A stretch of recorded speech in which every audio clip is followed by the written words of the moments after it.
Good morning, Brendan Rendo with the Homes in Orlando team, and joined as always by Joseph Dion of Appley Home Mortgage. This is the Orlando Real Estate Buzz, and this week's been interesting.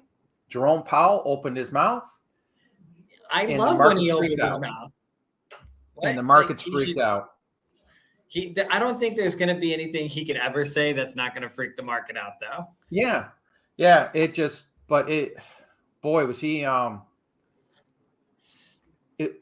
I got this one clip because it kind of like shows you where the mentality is. I do not politically align with Elizabeth Warren, but boy, did she nail him. Good. What's the Fed released its projections on the state of the economy under your monetary policy plan. According to the Fed's own report, if you continue raising interest rates as you plan, unemployment will be 4.6% by the end of the year, more than a full point higher than it is today. Chair Powell, if you hit your projections, do you know how many people who are currently working, going about their lives, will lose their jobs? I don't have that number in front of me. I will say it's not an intended consequence. But it is, and it's in your report, and that would be about 2 million people who would lose their jobs, people who are working right now, making their mortgages. So, Chair Powell, if you could speak directly to the 2 million hardworking people who have decent jobs today, who you're planning to get fired over the next year, what would you say to them? How would you explain your view that they need to lose their jobs? I would explain to people more broadly that inflation is extremely high and it's hurting the working people of this country badly. All of them, not just 2 million of them, but all of them are suffering under high inflation, and we are taking the only measures we have to bring inflation down. And wow. I don't know if there's any great way that he can say that, but kind of like, hey, why don't you guys just walk out there and we're just going to sacrifice you? Yeah. It's like I was thinking, okay, maybe we should throw a poll today. What would you prefer? To be employed with high inflation or be unemployed with low inflation? I think I will. Warren did say that they were all hardworking. We can't assume they're all hardworking. Some of them might not be.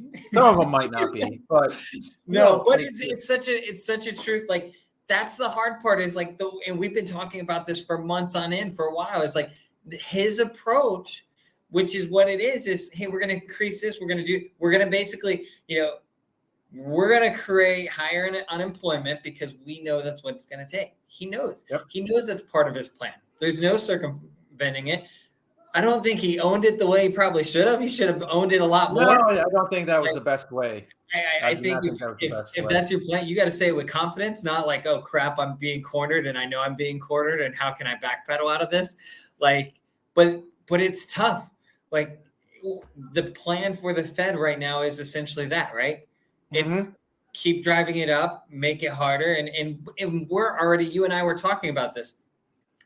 All the job growth that we've been seeing has been in what industries? Service industry. And that service industry was the industry that just, when COVID happened, went, and now it's all the way back up, and it's been going at a rapid incline back to where it was pre-pandemic. But guess what? Pre-pandemic, we were here, and now we're right there. We're like right at that trend line. So what happens when service isn't there to prop up the numbers anymore? Is our economy really as strong as it looks? And I think that's what's not being really taken into consideration. Yeah. You mentioned earlier that the revised unemployment numbers, they just hit. What? Revised? Which way? Revised higher. Higher. And that was last week when those numbers came out. They were lower than what they were projecting, which sent rates up higher. And then this week they revised them to get the official, and all of a sudden unemployment claims increased, and they, from the initial numbers, and they said, oh wait, it's actually a little bit worse than what we were projecting. And what's happening with the markets today? Yep. Dow's recovering a little bit. Yep. The 10-year T's kind of holding steady below our 4 point. But something that's interesting is we go back and we look at the numbers, and what have we always talked about too? The yield curve. Yep. The 2 to the 10. And right now it's at the deepest inversion since 1981. What was 1981? Volcker and the recession, a huge recession, a very deep recession. Yeah. So everything's throwing us. I mean, you look at it right here, as of yesterday, yesterday or 2 days ago, we were sitting at negative 1.03 inverted rate.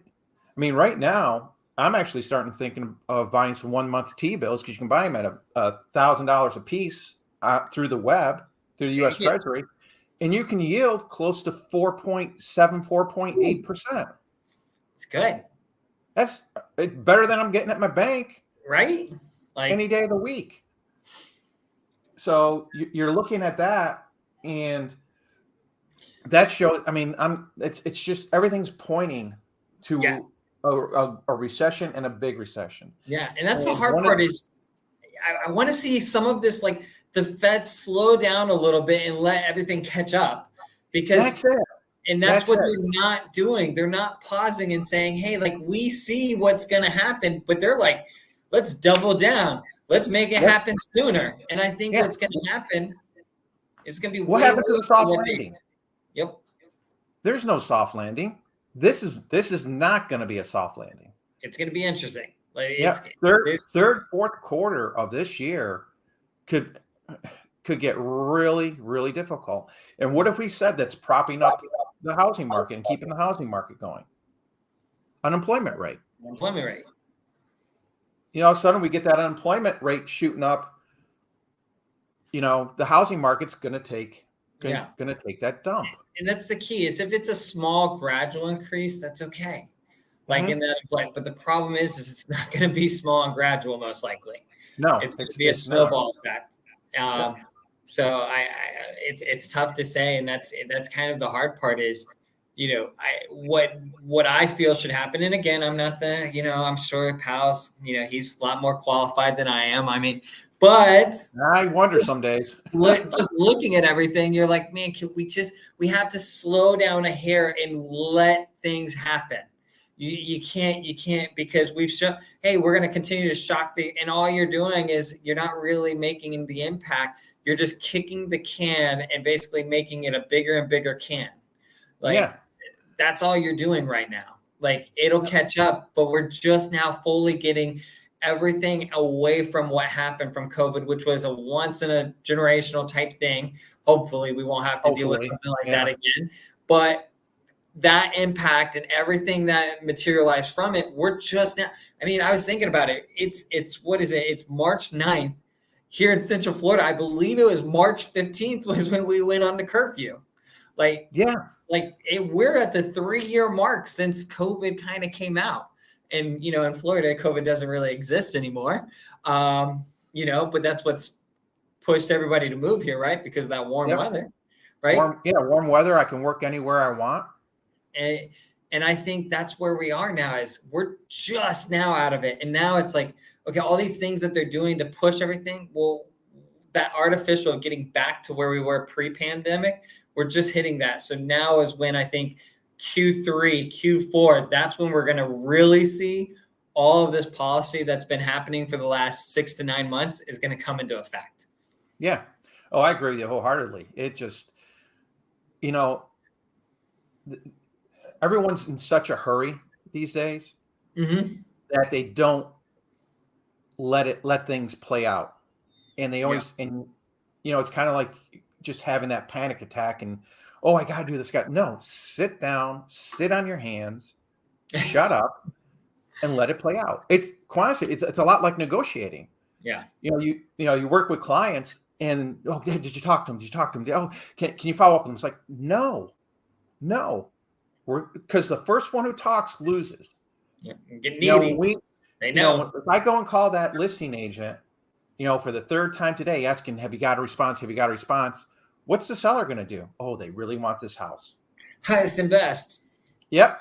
We've got multiple offers. You're the only one we've received yet, but we've got multiple offers. Well, we got multiple offers. Yeah. So sometimes it's hard. It's hard sometimes to just sit on your hands and keep your mouth shut. Yeah. Let it play out. Give it some time. Yep. Because when you look at the numbers, this is the Fed target rates, what people are thinking. And right now, we've jumped to nearly 80% of people are saying the Fed's going to do a 0.5 point jump on March 21st. Mm-hmm. If you go back before Powell opened his mouth, we were down to 58%.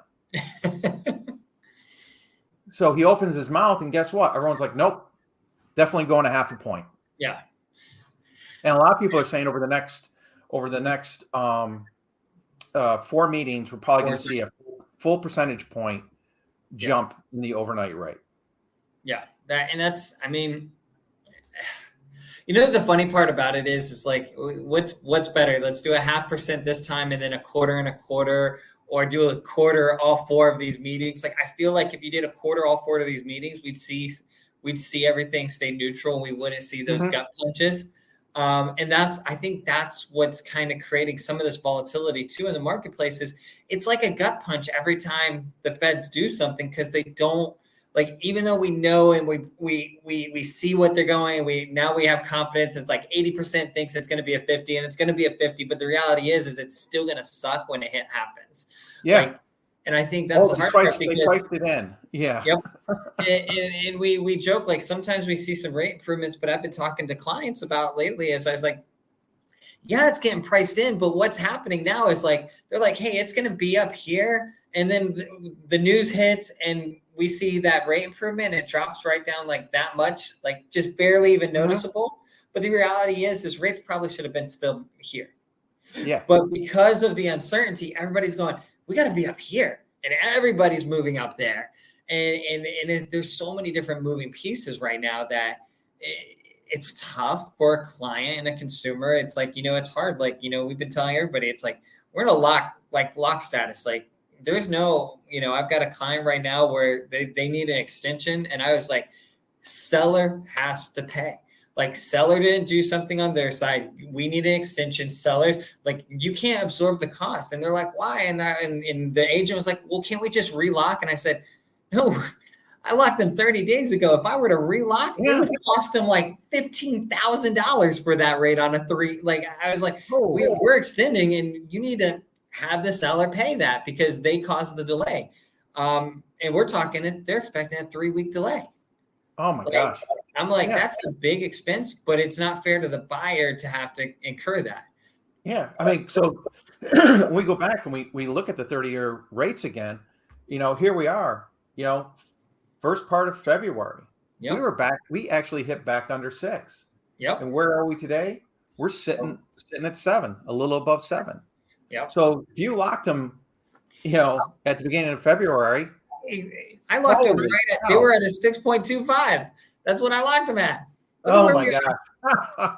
Like, it'd be a joke to try to relock and do that fun stuff now. And that's the hard part, is like, I talking to clients right now, and, sometimes they don't understand it. I'm slowly working to help understand is, if you bought before, like, rates are moving at such a rapid rate that it's not we've got time. Like, no, it's like, we need to lock, and we need to move lock quick, and lock it now. We need to make sure we maintain that lock. Like, it's going to be cheaper to pay for extensions than to relock. And I think that's what, we're seeing that. I think we might slow down a little bit, but I don't know. We see another 50 pip. If we, I'm hoping that the numbers for tomorrow, and then we've got core inflation on the 14th, right? On Tuesday? Yeah, Tuesday. Yep. So that should, in theory, we're past a lot of this. We should see inflation tick down again. We need to see inflation tick down. So if we see really it, I think if we see inflation tick down 0.5%, which is that's a big drop. Yeah. If we get lucky, I think we can see a really, really big rebound in the mortgage rate market, but I don't think we're going to see that big. I would love to. I think we're going to see probably a 1/10 or 2/10, which is good, but it's not, but it's not going to be enough to really move the needle in a significant way. But if we get lucky and we see that 0.5%, or bigger, it could be a great, next week can be very awesome for rates. Yep. Yeah. And I think that once that CPI number comes out, I think that really is going to tell you where the Fed's going to go. Oh yeah. Yeah. They're going to do another rate increase. They're definitely going to do another rate increase. I think if it's anywhere within, a 0.25%, it's going to be 50. Even if it's lower, it's going to be 50 bips. Yeah. I think, if it's higher, oh my gosh, I don't even want to think about that number. I don't think it should be higher. It definitely shouldn't based off of what I'm seeing. But if somehow it comes out higher, could be. Yeah. They told us there's going to be pain, and there's definitely going to be pain. I mean, he said the rates are going to be higher for longer. Came right out and said it. Rates will be higher for longer than we had originally anticipated. Yep. So I mean, it's kind of where the market's sitting, and you're seeing a lot of experts that were projecting 2023 being the year that we see rates rebound. Now they're projecting Q3, Q4 of 2024. Yeah, everyone's pushing it out. Yeah. So there's a lot of experts are losing confidence on it. We'll see where we go, and we'll see how. And I think this next one, through April, into March and into April is going to be really, really interesting to see what pops, so that we've got an idea. I think by the end of April, we're going to know where we're trending for the remainder of the year. Yeah, we're going to know where we're going to be sitting. Hopefully, at least it will level off. Yeah, if it flattens, I'd be ecstatic. Yeah, exactly. So let's hop into the numbers for the week, because this got kind of interesting, and really, a reflection of the overall interest rates from the beginning of February. Mm-hmm.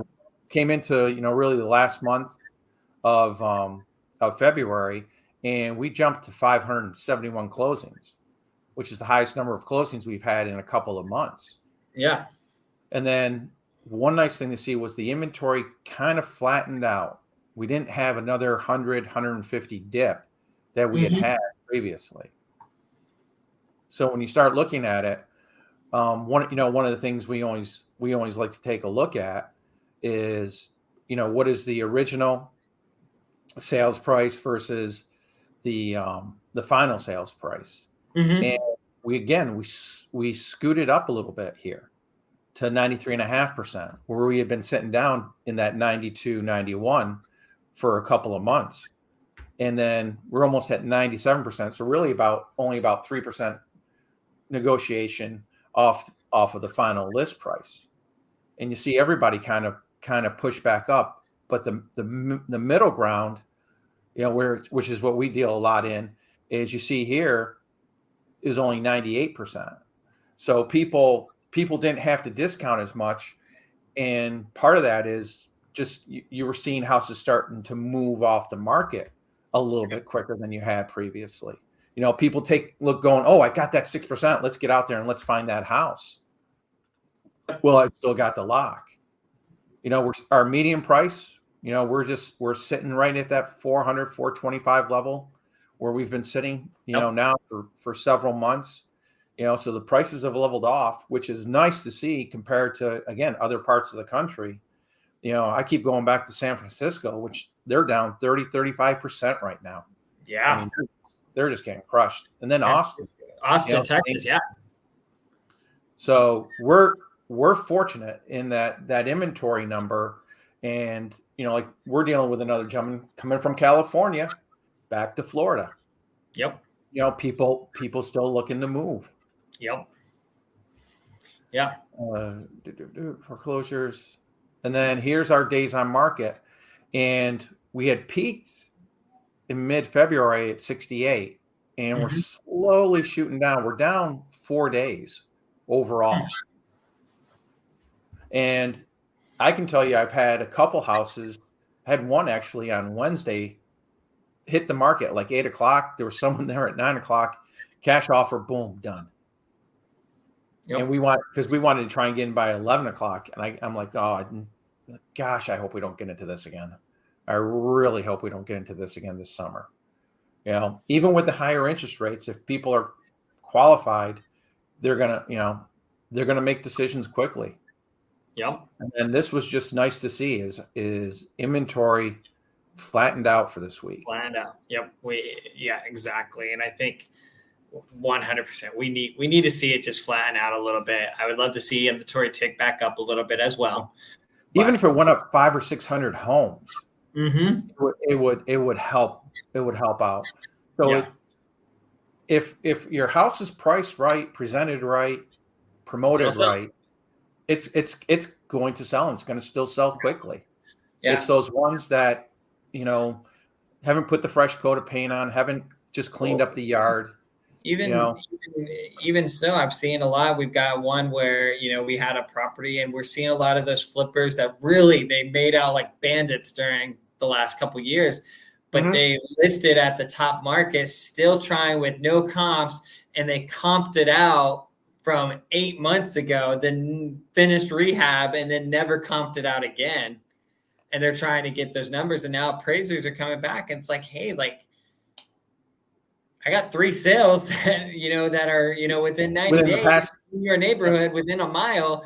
And I'm laughing, I'm dealing with a rebuttal right now where the agent's just like, these comps are horrible. And they send me comps that were all 9 months to a year old. And I said, I can't use comps from a year ago when I got sales from 3 months ago. No, you can't. What are you doing? Yeah. Come on, that's 101. Yeah, because I know when I'm doing comparables now, I won't go past 90 days. You really can't. I won't do it. Different market. Because, it was a different market. Yep. And we did have a small decrease, so you've really got to keep it within that 90-day window to be able to do really true comparables. Yeah. Because you were in it. I was looking at one for a client yesterday, and a year ago it was kind of hitting 335, 330, that range, but in the past 90 days, the recent sales are the 310, 315. Yep. So he's like, well, I'm like, no, we can't use them. I mean, here's one literally 2 weeks ago, same size house in your neighborhood, went at 315. That's your best comparable. I'm sorry, but it's the truth. Yep. You're not going to see an appraiser deviate much from that. No, they never will. Here in the condo area, we're seeing the same thing. Is the final list the sales price? That discount has dropped. Why? Less inventory, and we had the better rates. So now I think we're going to see a little bit of a turn. I think we're going to start to see that go down a little bit. Yep. Because, what is it? It's what is it? Almost $300 more for a whole percentage point. Yeah. So depending, roughly on average, and size, 300-400. So people again tighten their belts, sharpen their pencils when they start negotiating. Yep. And they're gonna, may have to walk away because it's just outside their budget. Mm-hmm. Yeah. And then same thing, big jump in the sales of the condos. You more than doubled it. You went from 83 to 182. And then inventory on the condos is leveled off as well. Yep. So hopefully over the next, month, 2 months, we see this level off, or we actually see it kind of creep up. Yeah. We're hitting that March, April where this things is really the start. Going to start heating up. And, but I think a lot of people are going to be sitting there going, I would love to, but can I afford to? What we're dealing with a lot now, and it's kind of interesting, is we've seen a huge tick up of people that are ready to talk. And it's and we're seeing it get busier on our side, but it's kind of like a lot of people are, okay, what does it look like? They want to buy. And it's okay, then they see their price and their price point. And then it's okay, deep breath. Do I really need to buy in this market? Do I want to? Okay, can I handle that payment? That's a big payment. And, the reality is, we talk about the 2-1 buy downs and the 3-2-1 buy downs and all that fun stuff, which are really, really awesome. But we see what Powell said and we see that adjustment. And it's like, okay, well, all of a sudden that 2-year, like now we're saying it might be a year and a half before rates go down. So it's like, it's tough in those areas of, okay, how do you really, what do you say? So I still tell clients like, hey, this is great. This is a plan. This is what it is. And, but you are qualifying. And that's why on these 2-1 buy downs, I've taught, we qualify off the full amortized rate. Like the client has to be able to qualify, assuming no buy down. And that's really, really important. And what I've seen is in this increasing rate market too, I've seen underwriters across the board at all these investors start analyzing things that they weren't as much, a year ago or 2 years ago, definitely that they wouldn't. Anytime there's an increasing rate market, they're going to double check and triple check everything. And part of the reason that they're doing it, like we just had one where an underwriter caught and they saw, and I say caught, but they saw on the tax bill. Usually you send in a tax bill for a property, ad valorem taxes, non-ad valorem, as long as there's numbers in both, they move on. But they noticed there's 100% exemption on one of the 10 different tax rates. So they asked the question, wait, why is there this exemption? And it was, borrower is disabled. Borrower had, like, the seller was disabled, senior citizen, additional exemptions for that. And they said, I can't use that tax bill then. So now, like, we went from, almost doubling the tax bill for the client of what for escrows, because the underwriter is like, hey, like, even though there's ad valorem being caught there and being paid there, I know that that's not a valid tax bill. I can tell you for honest, like 2 years ago, there's not an underwriter out there that would have paused and looked at that and said, I can't use that tax bill. Yeah. Oh, very true. Very true. We got an offer in on one right now where it was $832. People that owned it for 25 years. Yeah. And it's like, and we went through with the client. Hey, I got to let you know, next year, even with a homestead, you're going to go from about $832 to about $3,200. Yep. In your tax bill. And she's like, what? I'm like, I want to tell you up front. This is what's going to happen. Here's the millage rate. What's nice is a lot of these counties have the calculators in there. Here, this is what I'm bought it for. If I got a homestead, this is what your new tax bill is going to be. Yep. And let let her mortgage lender know, hey, this is, I just want to make you aware of this up front so we don't run into any problems with an underwriter. Yeah. And that's the one thing in the state of Florida I like. I like it and don't like other states. They're like, whatever the millage rate, they calculate millage rates like, this is what it is. It qualifies. Doesn't matter if there's a save our home or anything else. It's like, that's how you qualify a buyer. State of Florida is a little bit different. We use the tax bill that exists, but that's where you run into those situations where a buyer looks at it and I commend you, Brendan, and one of the reasons why I love working with you as an agent, right, is because you see that and you pause to let the consumer know. Thanks. There's not a lot of agents that do that piece, right? Like that sits there and says, hey, or there's agents that, I've talked to clients and they're maybe not agents I regularly work with, but I got the client a different way. And the agent will get mad and will be like, why did you tell the client their tax bill is going to go up? And I said, look, because it's my duty. I got to let them know that this is artificially low. And I get that the payment today is way down here and enjoy it for the next year, but it's not going to be way down there once it gets, reassessed. Yeah, exactly. You don't want them to all of a sudden get hit and they call you up. What happened? Oh, I forgot to tell you. Oh, what happened? Now they're short their escrow account by $3,000 or $4,000. Yeah. So not only does their tax bill, their mortgage payment go up to make up for the fact that it's higher, but now they have a shortage, so it goes up even more than what it would have. Exactly. And there's been a lot of clients like that change. Like I'll say that most clients aren't buying with their debt to income ratio at a 31 or a 33 back in. No, they're buying at a 49. And they're qualifying, and if that and if they sit there and that tax bill goes up, that could be the difference between them going, oh wow, like my mortgage just went up $400 plus another $200 to make up for the escrow shortage. That's $600. A lot of clients don't just have an extra $600, and they have to make that tough decision of what do I do next. Yep. So, Exactly. It's important that we look at those things. I definitely think we've gone long on this one. A lot to talk about this week. So yeah, a lot to talk about. We had some good stuff. For anybody that stayed tuned to the very end, I appreciate you. Yeah, very much so. Please hit the thumbs up on YouTube, hit the like on Facebook, and please join us every Thursday. We enjoy bringing you the news and keeping you up to date. Joe, take care. We'll talk next Thursday. Have a wonderful week, man. Have a good one. You as well. Bye. Bye-bye.